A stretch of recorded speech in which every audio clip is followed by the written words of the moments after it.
Aleluia, irmãos.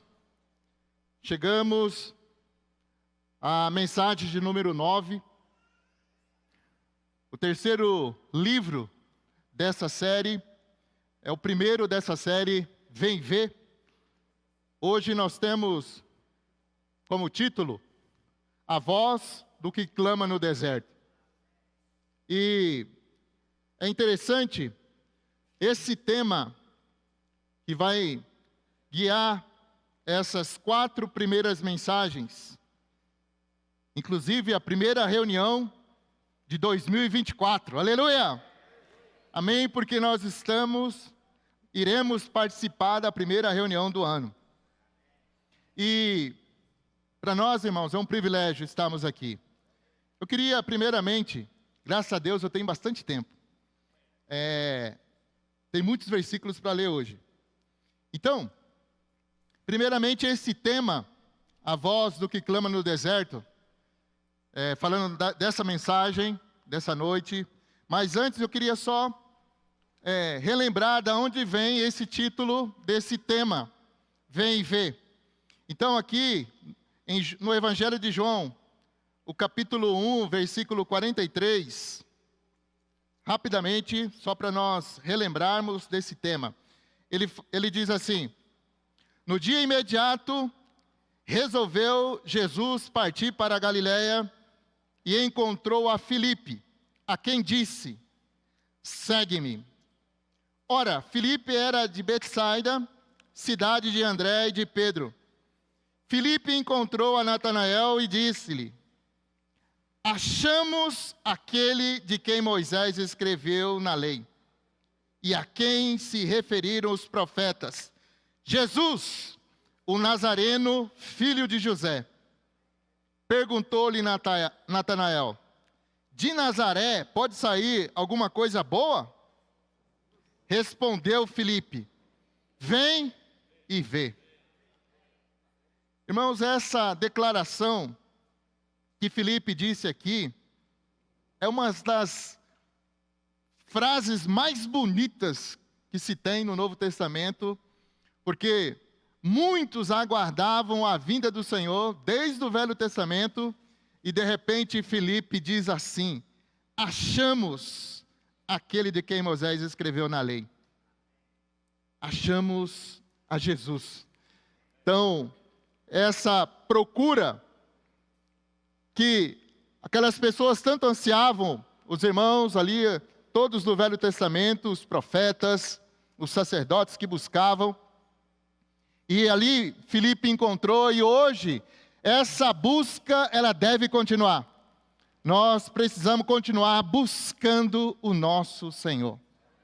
Então esse é o tema Vem Ver, o qual João, ele foi preparado para anunciar essa pessoa maravilhosa, a pessoa do Senhor.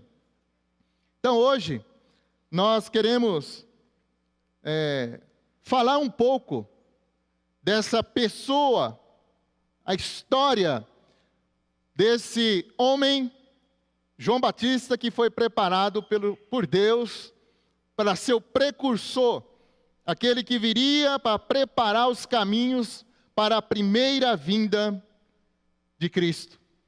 E hoje também nós não podemos esquecer do nosso papel. O Senhor precisa voltar novamente. E agora não é só uma voz que vai clamar, mas é a igreja.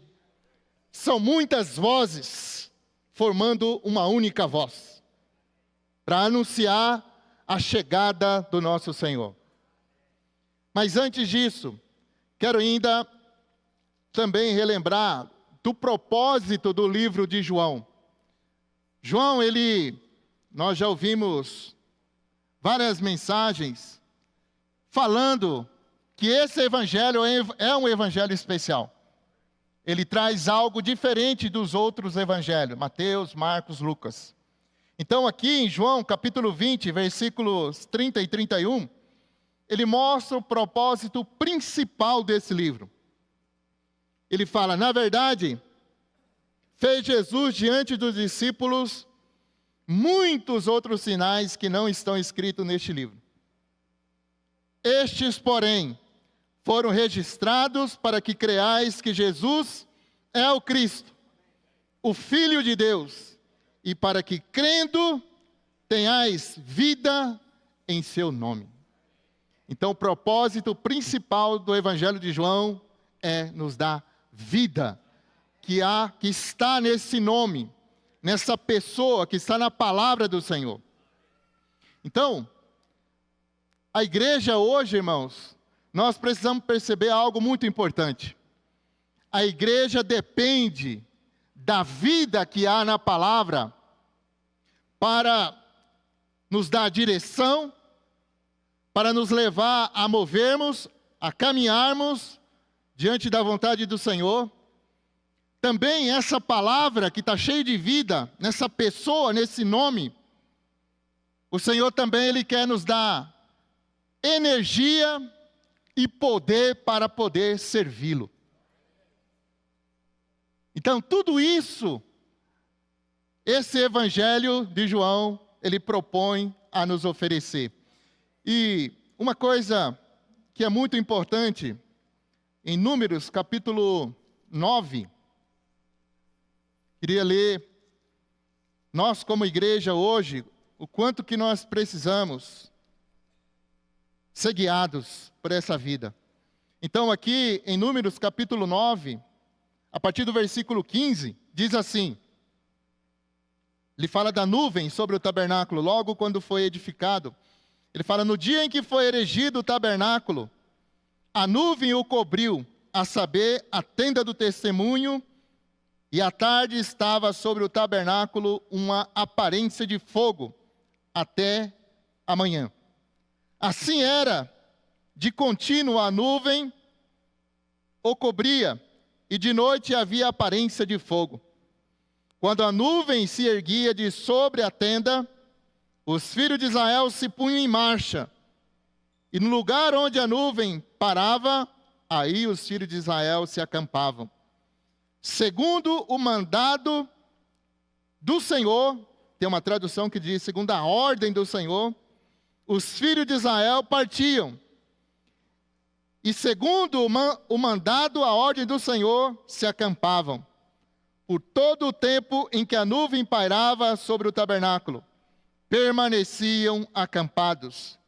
Quando a nuvem se detinha muitos dias sobre o tabernáculo, então os filhos de Israel cumpriam a ordem do Senhor e não partiam. Às vezes a nuvem ficava poucos dias sobre o tabernáculo. Então, segundo a ordem do Senhor, o mandado do Senhor, permaneciam, e segundo a ordem do Senhor, partiam. O versículo 23, ele fala assim, ó, segundo o mandado do Senhor, se acampavam, e segundo o mandado do Senhor, se punham em marcha. Cumpriam o seu dever para com o Senhor, segundo a ordem do Senhor, por intermédio de Moisés. Irmãos, eu li esses versículos só para mostrar algo muito importante para nós.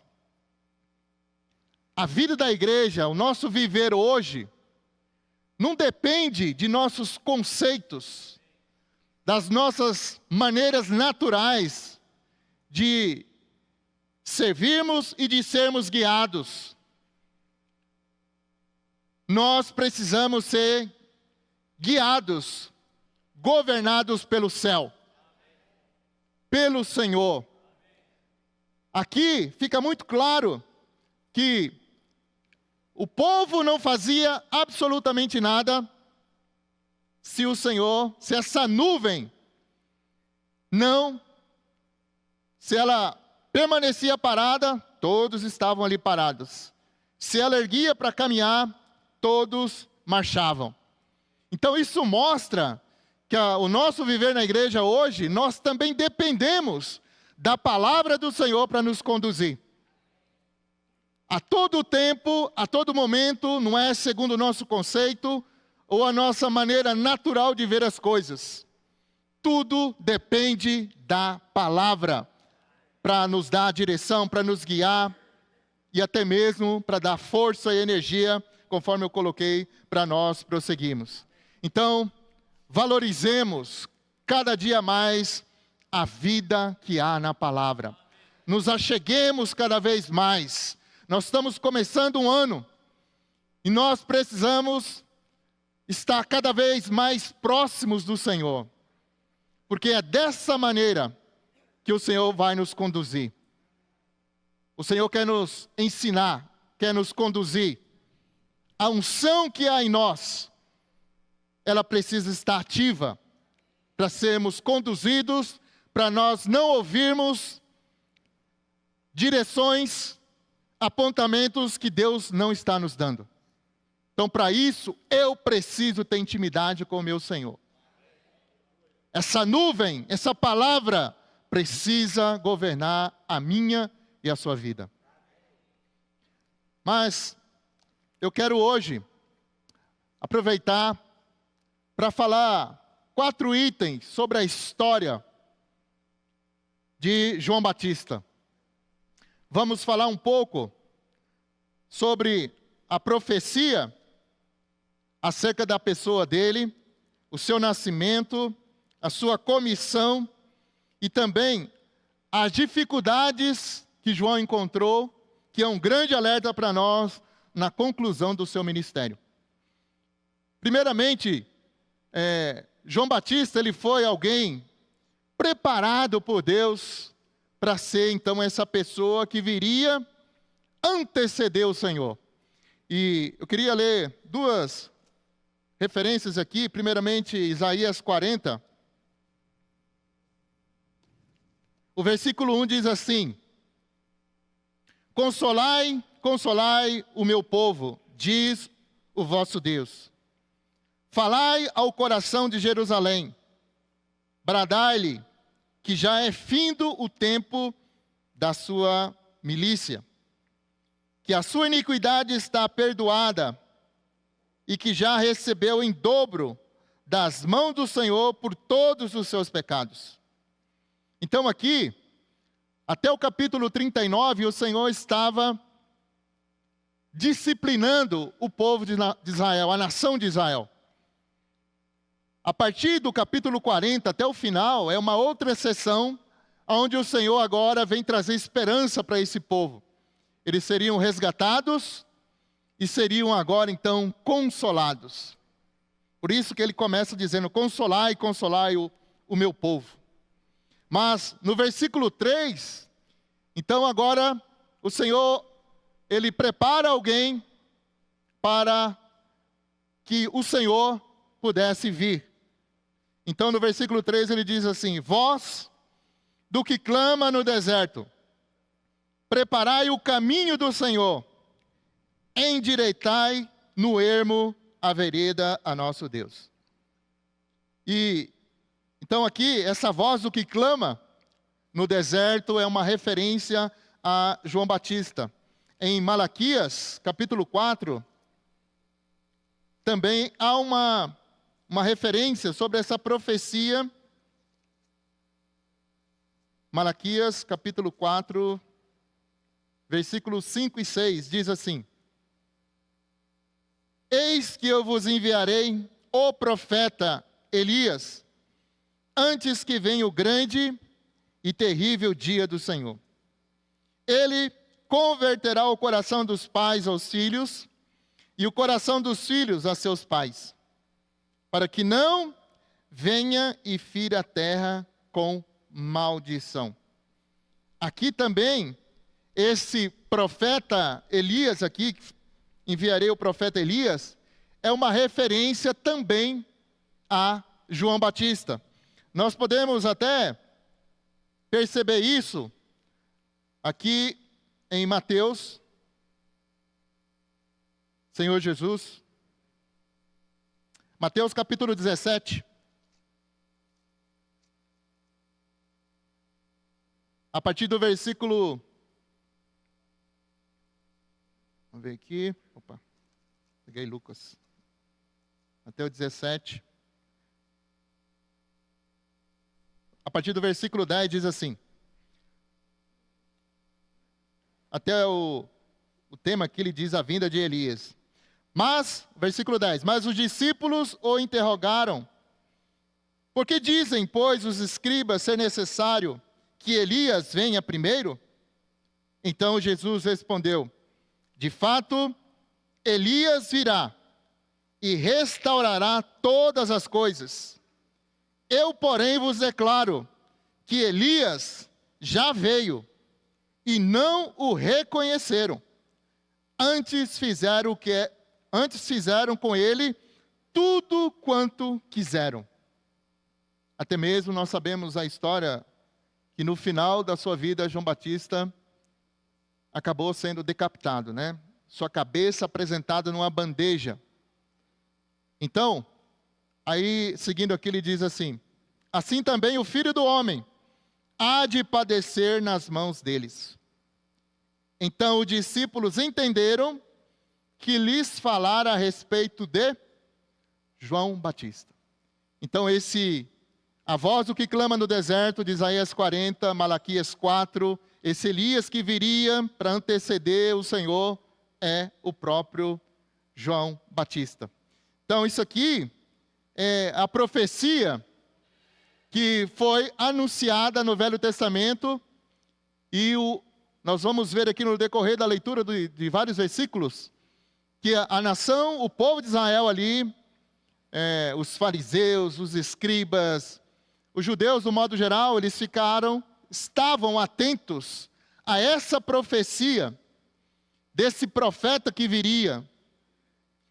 E agora, eu queria falar, primeiro foi esse, sobre a profecia acerca da vinda de João Batista. Vamos falar um pouco do nascimento dele. É importante nós percebermos quem era João Batista. E aqui, em Lucas, vou usar Lucas, ele tem referência nos demais evangelhos, mas eu queria usar a referência de Lucas, capítulo 1. Vamos ver como que ele foi concebido, qual é a história desse precursor do nosso Senhor.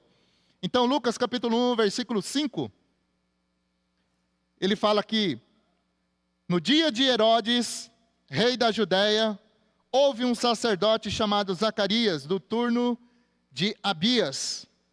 Sua mulher era das filhas de Arão e se chamava Isabel. Era da tribo de Levi. Ambos eram justos diante de Deus, vivendo irrepreensivelmente em todos os preceitos e mandamentos do Senhor. E não tinham filhos, porque Isabel era estéril, sendo eles avançados em dias. É até interessante, irmãos, aqui, primeiramente, esse casal, diz aqui que era um casal justo, um casal irrepreensível. Mas, quando nós olhamos para a história do Velho Testamento, sempre quando o Senhor quer usar um casal, uma família, para fazer algo grandioso, o Senhor faz algo extraordinário. Ele faz algo que que para ele é muito simples, mas para o homem, às vezes até duvidamos. Como, por exemplo, aqui fala que Isabel, ela era estéril. A esterilidade, as mulheres que eram estéreis, no Velho Testamento, a esterilidade, irmãos, era uma vergonha para as mulheres. Naquela época, era vergonhoso uma mulher não gerar. Mas se nós olharmos a história de Abraão e Sara, Sara também era estéril. Se nós olharmos a história de Isaac e Rebeca, Rebeca também era estéril. Eucana e Ana também era estéril. E todos os seus descendentes foram importantes, muito usados por Deus, assim como Samuel, né? Entre Ana e Eucana, O Senhor abriu a madre, o ventre ali daquela mulher, da Ana, ela gerou Samuel. E aqui não foi diferente. Isso mostra que realmente para Deus, irmãos, não há impossíveis, né? Prosseguindo. Ora, versículo 8. Aconteceu que, exercendo ele diante de Deus o sacerdócio, no caso Zacarias, na ordem do seu turno, coube-lhe por sorte, segundo o costume sacerdotal, entrar no santuário do Senhor para queimar o incenso. Ali no santo lugar, um daqueles móveis era o altar de incenso, e ali então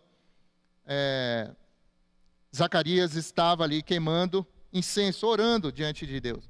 E ele diz assim, ó: e durante esse tempo toda a multidão do povo permanecia da parte de fora orando. E eis que lhe apareceu um anjo do Senhor em pé, à direita do altar do incenso. Vendo-o, Zacarias turbou-se e apoderou-se dele o temor. Disse-lhe, porém, o anjo: Zacarias, não temas, porque a tua oração foi ouvida.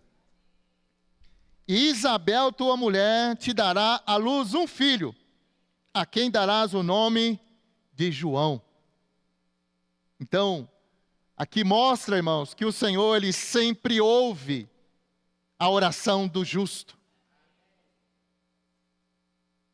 Ele está sempre atento àquilo, às dificuldades, aquilo que nós pedimos quando nós vamos diante dEle. O Senhor, então, Ele fala, Ele responde. Aí no versículo 14,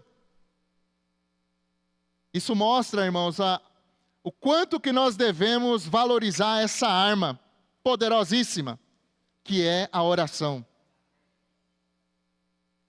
Às vezes as coisas estão difíceis para nós, sem saída, não sabemos o que fazer. Como aqui, Zacarias estava preocupado com a sua mulher, a vergonha que ela estava passando por ser estéril.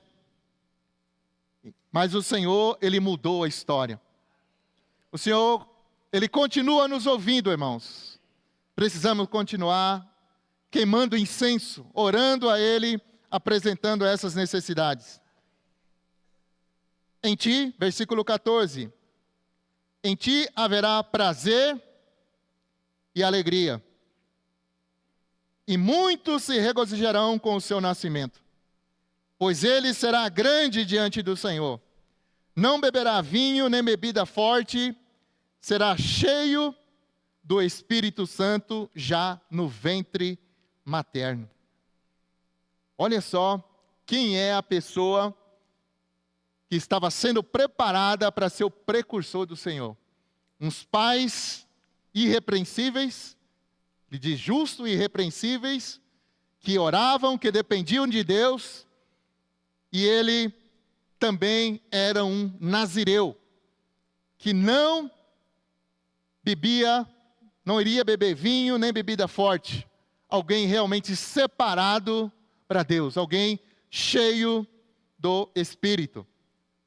E converterá muito dos filhos de Israel ao Senhor seu Deus. E irá diante do Senhor no espírito e poder de Elias, para converter o coração dos pais aos filhos e converter os desobedientes à prudência dos justos e habilitar para o Senhor um povo preparado. Isso aqui já é um pouco da missão dele, mas nós vamos falar mais à frente. Então, versículo 18. Então perguntou Zacarias ao anjo: como saberei isto? Pois eu sou velho, e minha mulher avançada em dias. Respondeu-lhe o anjo: eu sou Gabriel, que assisto diante de Deus, e fui enviado para falar-te e trazer-te estas boas novas. Todavia, ficarás mudo, e não poderás falar até o dia em que estas coisas venham a realizar-se, porquanto não acreditaste nas minhas palavras, as quais a seu tempo se cumprirão. Olha a seriedade, irmãos, de nós não crermos na palavra que o Senhor nos dá. Aqui, embora Sara, quando ficou sabendo que ia ter filho na sua velhice, ela sorriu, né? Mas aqui, Zacarias, ele ficou mudo por pelo menos 9 meses. Porque só depois que o filho foi gerado, que João Batista nasceu, é que ele voltou a falar. Como é sério nós não crermos na palavra do Senhor. Aí, seguindo, para economizar o tempo aqui, no mesmo capítulo 1, o versículo 36. Depois desse anúncio aqui, que viria da vinda de João Batista, aí depois tem também umas palavras falando do nascimento de Jesus, né, por meio de Maria. Mas no versículo 36 diz assim, ó: E Isabel, tua parenta, igualmente concebeu um filho na sua velhice, sendo este já o 6º mês para aquela que diziam ser estéril. Porque para Deus não haverá impossíveis em todas as suas promessas. Para Deus não haverá impossíveis em todas as suas promessas. Se Ele prometeu, certamente Ele irá cumprir. Agora no versículo 39, a visita aqui de Maria e Isabel. Naqueles dias, dispondo-se Maria, foi apressadamente à região montanhosa, a uma cidade de Judá. Entrou na casa de Zacarias e saudou Isabel. Ouvindo Isabel a saudação de Maria, a criança lhe estremeceu no ventre. Aleluia. Então, Isabel ficou possuída do Espírito Santo e exclamou em alta voz: Bendita és tu entre as mulheres, e bendito o fruto do teu ventre. Então Maria, que também estava grávida, só de ouvir, quando saudou a Isabel, algo aconteceu na vida de Isabel, né? Ela que já estava grávida também, esse bebê, ele foi tomado do Espírito por essa saudação. E também a própria Isabel deu essa saudação, né, a Maria e ao fruto que havia ali no seu ventre. E de onde, o versículo 43, e de onde me provém que me venha visitar a mãe do meu Senhor? Pois logo que me chegou aos ouvidos a voz da tua saudação, a criança estremeceu de alegria dentro de mim. Bem-aventurada a que creu, porque serão cumpridas as palavras que lhe foram ditas da parte do Senhor. Versículo 57. Aqui, primeiro nós vimos essa concepção, como que tudo aconteceu, o Senhor curando a esterilidade de Isabel, e foi gerado então João Batista. E agora no versículo 57, ele fala assim: A Isabel cumpriu-se o tempo de dar à luz e teve um filho. Ouviram os seus vizinhos e parentes que o Senhor usara de grande misericórdia para com ela, e participaram do seu regozijo. Sucedeu que no 8º dia foram circuncidar o menino e queriam dar-lhe o nome de seu pai, Zacarias.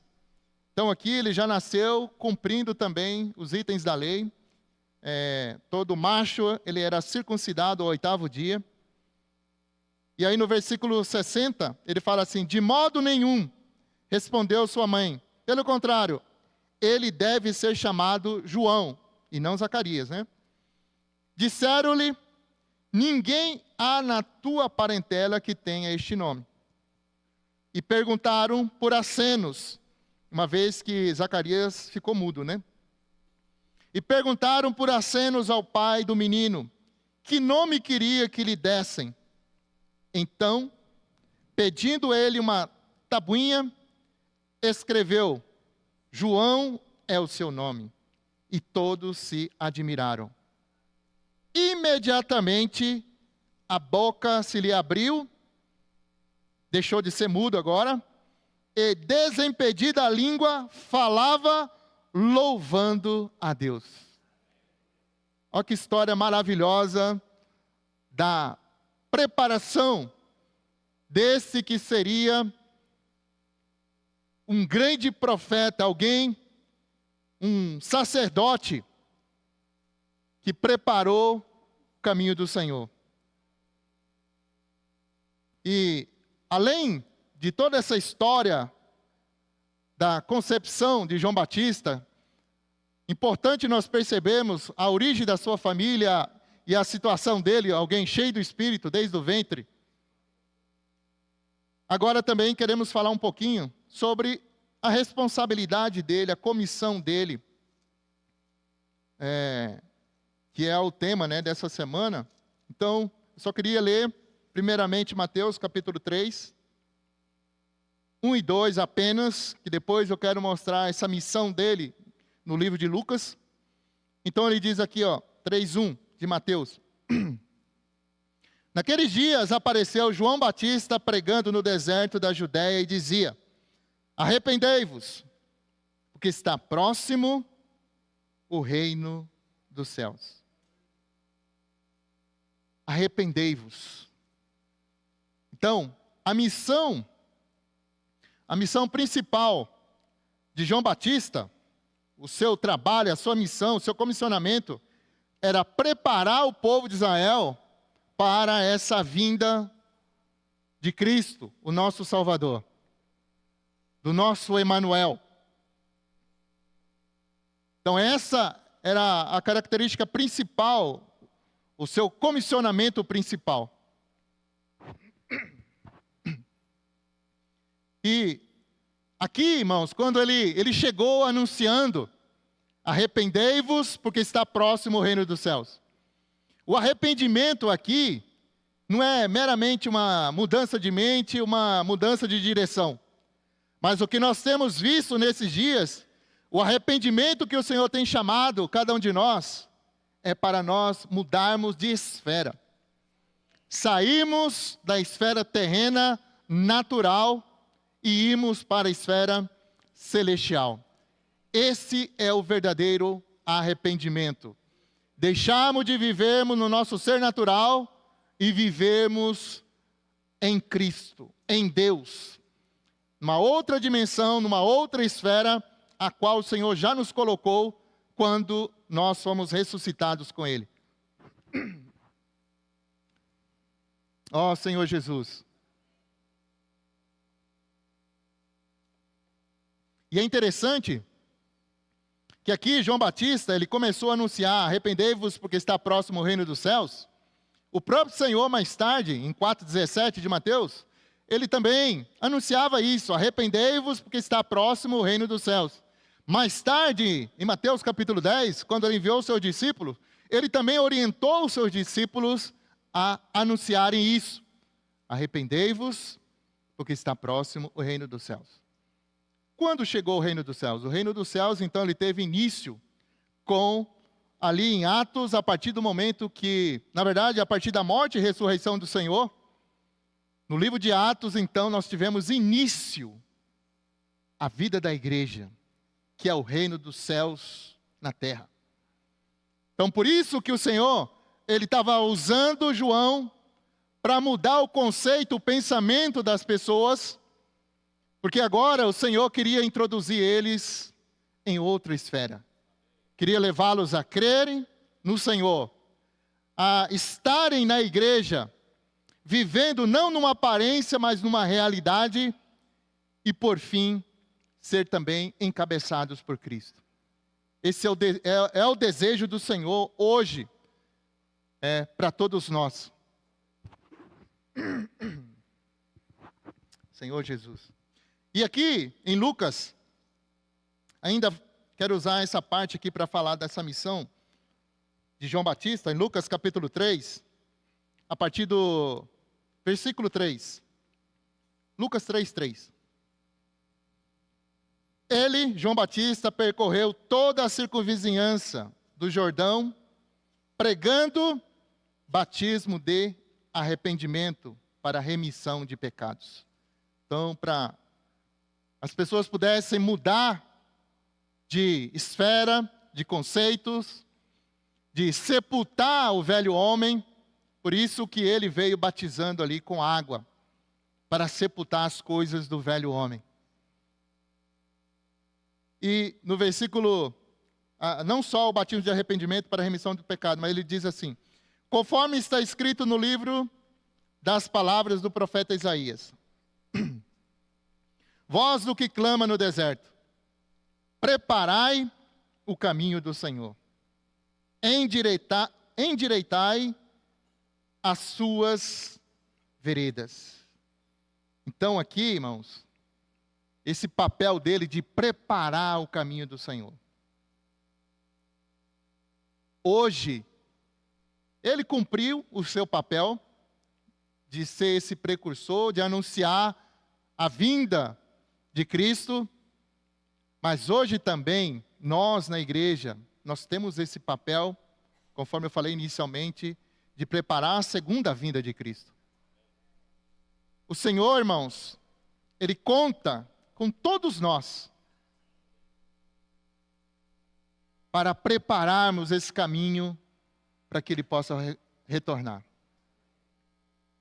E o nosso papel ele é tão importante, porque o Senhor está contando comigo e com vocês, para nós anunciarmos o Evangelho, ajudarmos as pessoas, pastorear, cuidar dos irmãos, suprir aqueles que ainda não têm o Senhor. Se nós não fizermos isso, nós podemos atrasar muito a volta do Senhor. O Senhor vai ter que levantar outras pessoas para fazer o nosso papel, que Ele já concedeu a cada um de nós. Preparai os caminhos do Senhor.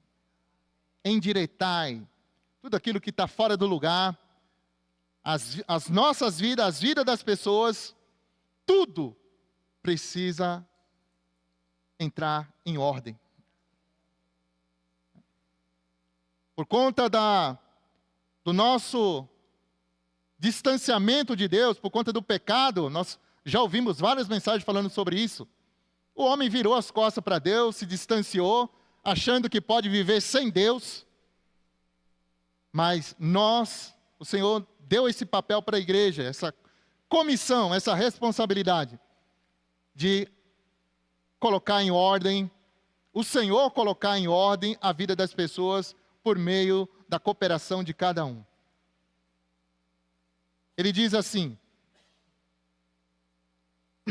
versículo 5. Todo vale será aterrado. É interessante, irmãos, que quando fala de vale, vale na Bíblia sempre denota, ou na história cristã, sempre denota dificuldades, pressões, provações, ou melhor, dificuldades, conflitos das muitas e várias naturezas. Então, todas essas pessoas, porque aqui nesse versículo 4, ou melhor, no 5, ele fala primeiramente desse vale ser aterrado. Então o Senhor quer restaurar a vida das pessoas.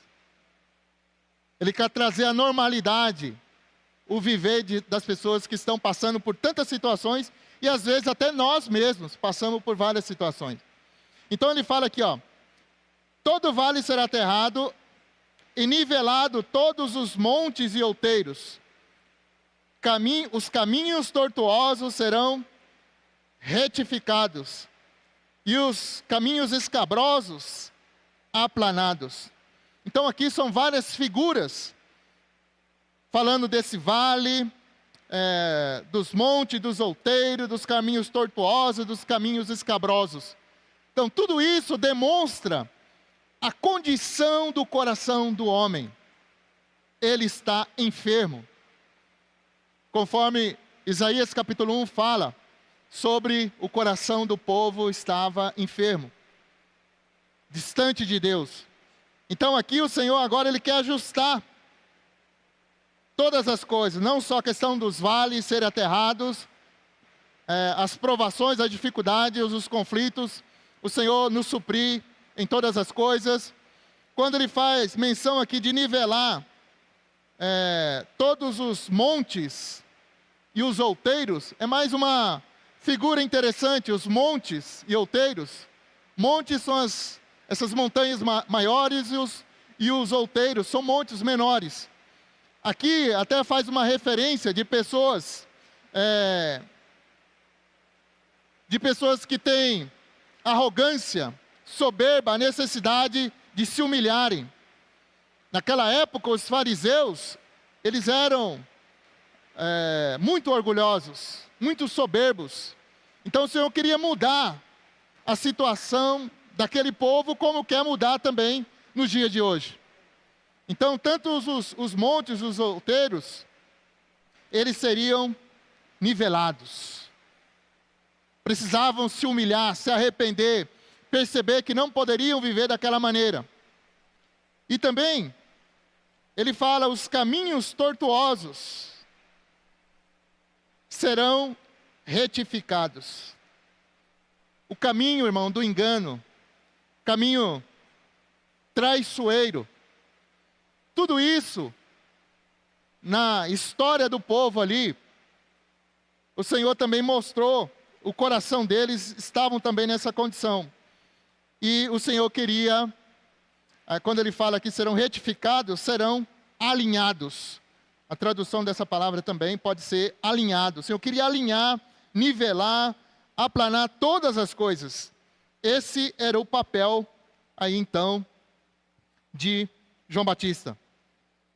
Aí no versículo,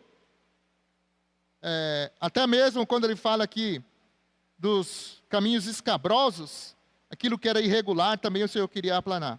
Deixar tudo de uma maneira, mudar completamente. E toda a carne verá a salvação de Deus. Toda a carne verá a salvação de Deus. Então, por isso que o papel de João Batista, essa voz que clama no deserto, era muito importante. Dizia ele, pois, às multidões que saíam para serem batizadas: raça de víboras, quem vos induziu a fugir da ira vindoura? Porque muitos não tinham, nem conheciam ainda o Senhor e achavam que estava tudo certo a vida deles.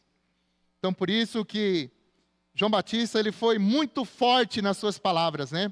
Chamando o povo naquela época de raça de víboras, raça de serpentes. Quem vos induziu a fugir da ira vindoura? Produzi, pois, frutos dignos de arrependimento, e não comeceis a dizer entre vós mesmos: temos por pai Abraão, porque eu vos afirmo que destas pedras Deus pode suscitar filhos a Abraão. Então não adiantava ele dizer que eram filhos de Abraão, sem antes nem mesmo conhecer o Senhor. Eles precisavam apresentar frutos de arrependimento da maneira como eles viviam. E também, versículo 9: já está posto o machado à raiz das árvores.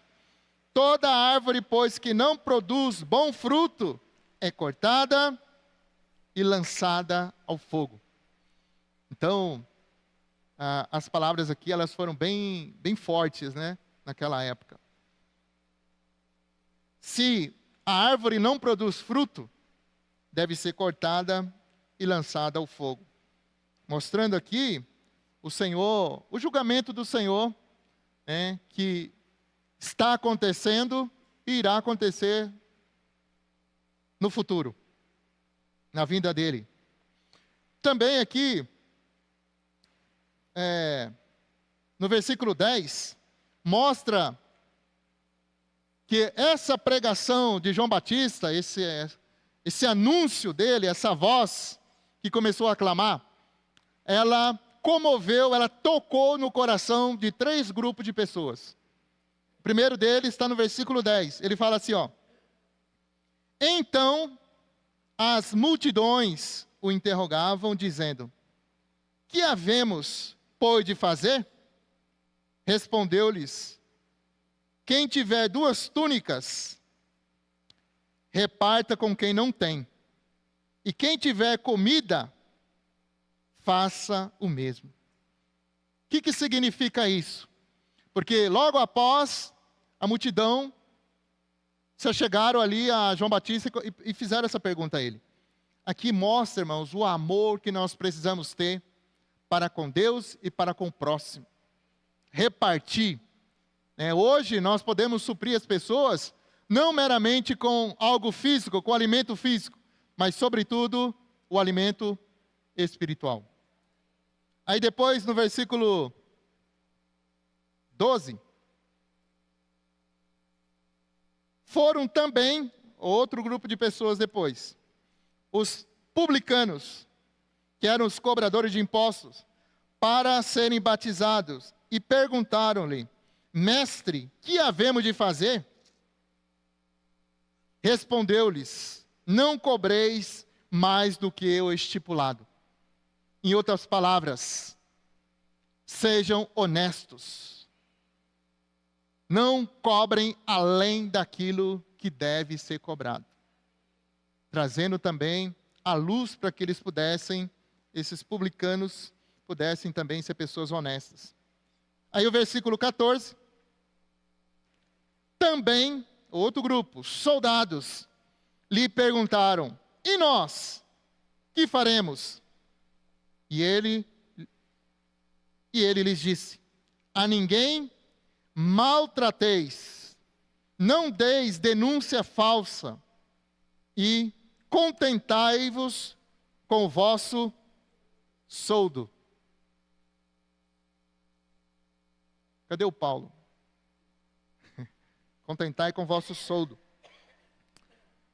Aqui foram 3 orientações que foram dadas ali então aos soldados. Primeiro ele fala de não maltratar ninguém, ou seja, não extorquir ninguém. Depois ele fala de denúncia falsa, de não difamar também ninguém. E não ficar descontente com o salário, que é o soldo, né? Como é conhecido no exército. Então aqui foram algumas orientações.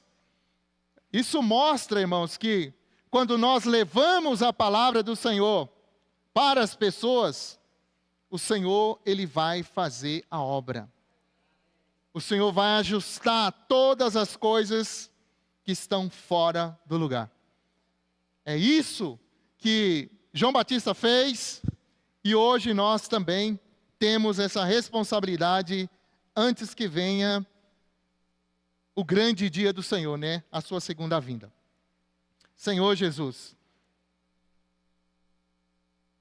E também, irmãos, em relação não só à profecia acerca de João Batista, o seu nascimento, que nós já vimos, a sua comissão, que é também a nossa comissão hoje, mas também quero mostrar aqui as dificuldades que João Batista, ele teve no final do seu ministério. Ele foi alguém que presenciou muitas coisas.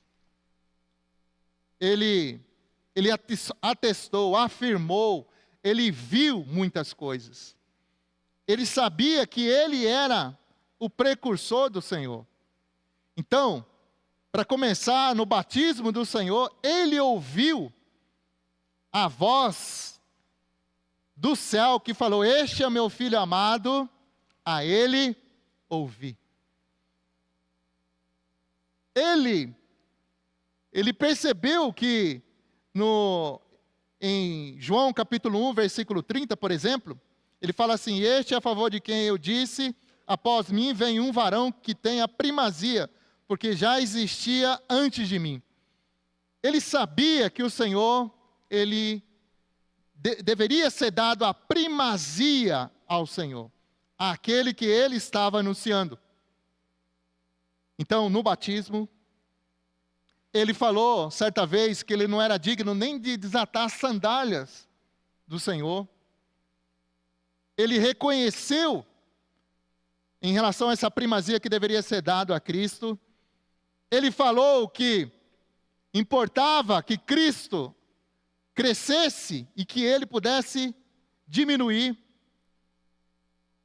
Ele teve várias situações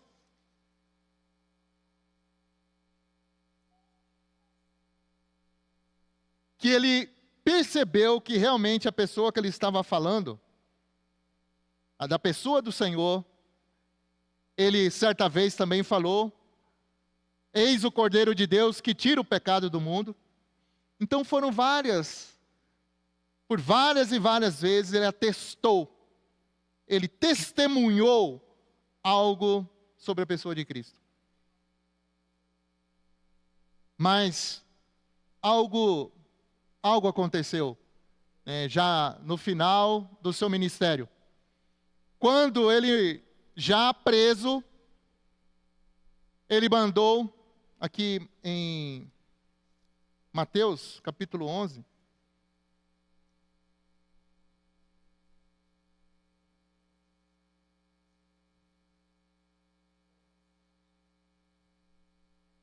versículo 2, quando João ouviu no cárcere falar das obras de Cristo, mandou por seus discípulos perguntar-lhe: és tu? Eu queria só chamar a atenção numa palavrinha aqui antes. Quando João ouviu no cárcere falar das obras de Cristo, mandou por seus discípulos perguntar-lhe: és tu aquele que estava para vir? Ou havemos de esperar outro? Aqui algo difícil, irmão, algo terrível aconteceu. Entrou a dúvida no coração de João Batista, depois dele ter falado tantas coisas, testemunhado tantas coisas. O que aconteceu com João Batista? Irmãos, qualquer resquício de trevas no nosso ser pode nos enganar e muito. Nós precisamos muito da luz do Senhor. Porque aqui, irmão, João Batista, ele foi tão brilhante desde a sua concepção, seu nascimento, o que ele falou de maneira ousada, intrépida. Ele que revolucionou o sacerdócio naquela época, vivendo no deserto, comendo gafanhoto, mel silvestre, vestindo vestes de pelos de camelo. Ele foi alguém muito diferente. Foi alguém que viveu de uma maneira nova. As pessoas não estavam acostumadas àquela maneira de viver de um sacerdote. Então ele fez algo tão grandioso. Mas na parte final, ele manda perguntar se o Senhor era realmente o Cristo, aquele que iria vir. Então isso mostra, irmãos, nós, seres humanos, nós não somos confiáveis quando estamos no nosso ser natural. Não somos confiáveis. Não existe ninguém, nenhum sequer, se estamos no nosso ser natural, nós não somos confiáveis. Imagina, irmãos, até os discípulos de João Batista, ao ouvirem uma indagação dessa, mandar eles perguntarem se ele era realmente o Cristo. Imagine até para aqueles que seguiam ele, que confusão que gerou. Tanto tempo anunciando um Cristo que agora veio a dúvida, será que é? Então o Senhor só diz assim. Versículo 4, e Jesus respondendo disse-lhes, ide e anunciai a João o que estáis ouvindo e vendo. Os cegos veem, os coxos andam, os leprosos são purificados, os surdos ouvem, os mortos são ressuscitados, e aos pobres está sendo pregado o Evangelho. Amém? E bem-aventurado é aquele que não achar em mim motivo de tropeço. Irmãos, isso é um grande alerta para nós que servimos ao Senhor há tanto tempo. Isso mostra que, como que nós precisamos dessa intimidade com o Senhor? Para nós não vacilarmos em tempo nenhum.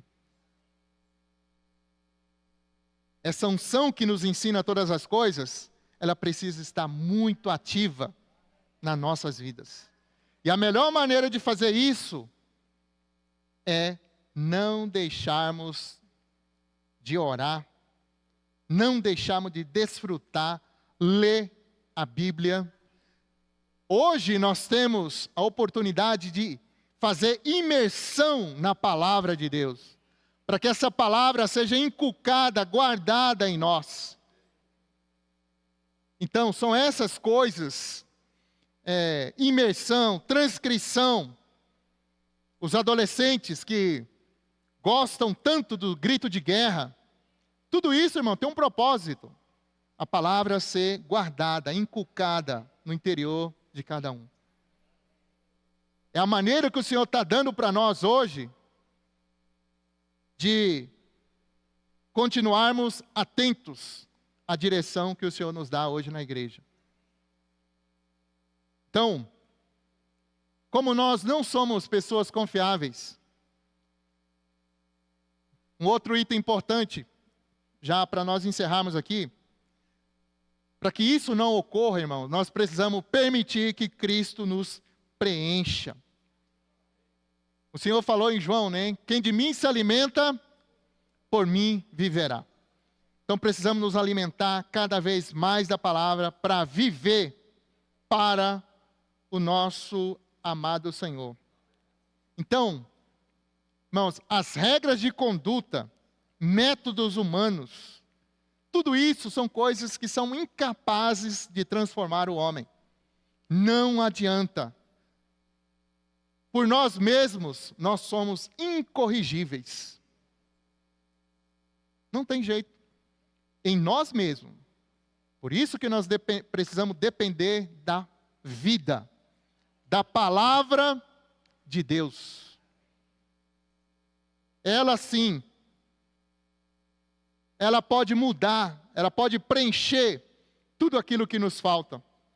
Então, enquanto houver algum vazio em nosso ser que não seja preenchido por Cristo, não seremos encabeçados por Ele. E certamente um dia iremos falhar. Isso é verdade, irmãos. O Senhor, Ele quer preencher todo o vazio, o vácuo que ainda existe dentro de nós. É por isso que, eu só quero ler aqui para nós fecharmos, Efésios capítulo 3. Senhor Jesus. Capítulo 3, versículos 17, diz assim: E assim habite Cristo no vosso coração pela fé, estando vós arraigados e alicerçados em amor, a fim de poderdes compreender com todos os santos qual é a largura, e o comprimento e a altura e a profundidade, e conhecer o amor de Cristo que excede todo o entendimento, para que sejais tomados de toda a plenitude de Deus. O propósito de Deus hoje é isso, irmãos. É nos tomar, é nos preencher dele mesmo. Sermos supridos, sermos cada vez mais lleno de Cristo. Cheio de Cristo, né? Então, que o Senhor, irmãos, Ele continue nos ajudando a perceber, ver nessa história de João Batista as lições importantes para nossas vidas. E a coisa mais importante, irmãos, nós estamos falando de alguém que anunciou a primeira vinda. Agora, é nós que estamos com esse bastão. É a igreja do Senhor. Nós precisamos, por meio do desfrute dessa palavra, por meio de estarmos cheios de Cristo cada vez mais, preenchendo cada espaço, cada vazio no nosso ser. Então é daí que vai vir a energia para todos nós sairmos para visitar os irmãos. Estava vendo hoje alguns irmãos saindo, visitando, né, no decorrer da semana, grupos familiares funcionando, os irmãos cuidando um do outro. Irmãos, se não é a vida de Deus para nos energizar, essa vida que há na palavra, nós não vamos querer sair do lugar. Vamos ficar de braços cruzados, vendo as coisas acontecerem, e nós nada faremos. Então o Senhor precisa de um grupo forte, o grupo de Sião, são aqueles que lutam pelos interesses de Deus. Essa parte forte na igreja, irmão, que o Senhor quer contar com todos nós. Então, à medida que essa palavra vai chegando em nós vamos ter força para reunir, participar mais das reuniões de oração, participar no grupo familiar, visitar os irmãos, pastorear os irmãos, sair para a pregação do Evangelho. Muitas coisas irão acontecer se nós estivermos supridos com essa palavra. E, para concluir, a circulação da palavra entre os membros do corpo de Cristo gera vida, preenche todos os vazios e traz o encabeçamento de Cristo para a sua igreja. Aleluia! Jesus é o Senhor.